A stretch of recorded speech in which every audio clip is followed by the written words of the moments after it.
Hello my dear students, welcome back to class. So in the last class we have discussed about the syllabus of our content. Now in this class we are going to start chapter number 1, that is the study of the past history. What is history? History means the time that has gone by.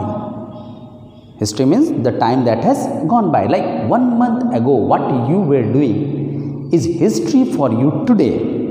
Okay, 1 month ago what you were doing is history for you today.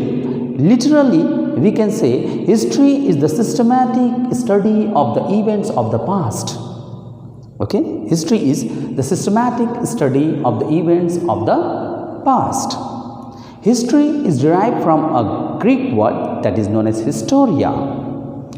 History is derived from a Greek word that is known as historia, which means to study about the events of the past and the reasons why they took place. Okay, history is derived from a Greek word that is historia, that means to study about the events of the past and the reasons why they took place. Is that clear?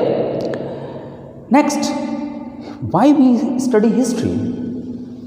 We study history because history gives us knowledge about the past, that what we were in past and what we are today.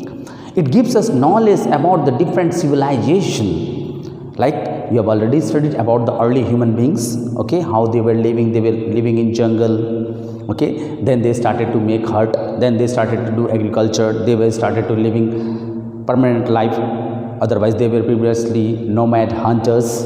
No, so it gives us knowledge about the past and it helps us to make our future and present better.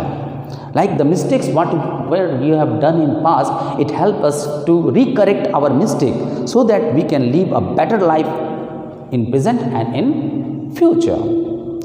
Okay, now how do we came to know about history? The knowledge of history comes to us by the three main things, either by the storytelling. If people are telling you story about the past, like your grandmother, grandparents are telling the stories of their age, so that is a history for you, no? So that is by storytelling or by the written scripts, by the written old historical books, okay, like Ramayana, Mahabharata, okay, they were in the past and now we are studying it, okay, that is the history of India. Now other main source of history is the monuments. The monuments mean historical buildings like Taj Mahal, Red Fort.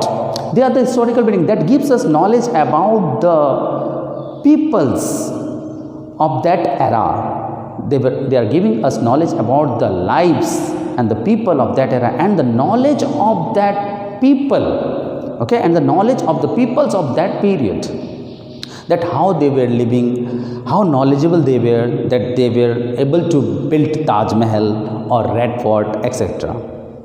Is that clear?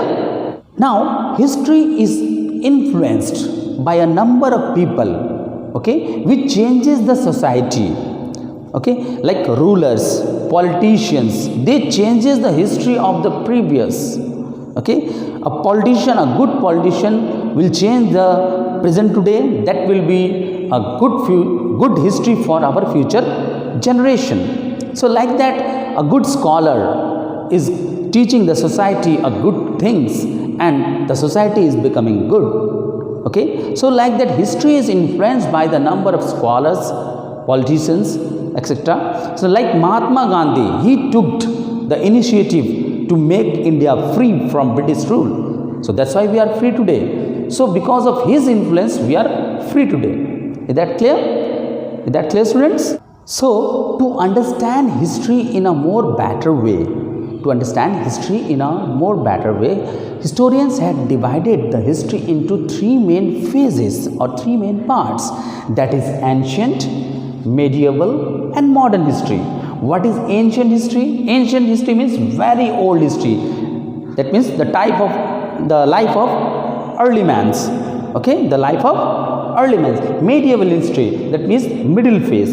And lastly, the modern history, that is recent history, last century or 100 and 200, 300, 400 years ago, that is recent histories, okay. So hope you understood well. Meet you in next class. Stay safe. Thank you very much.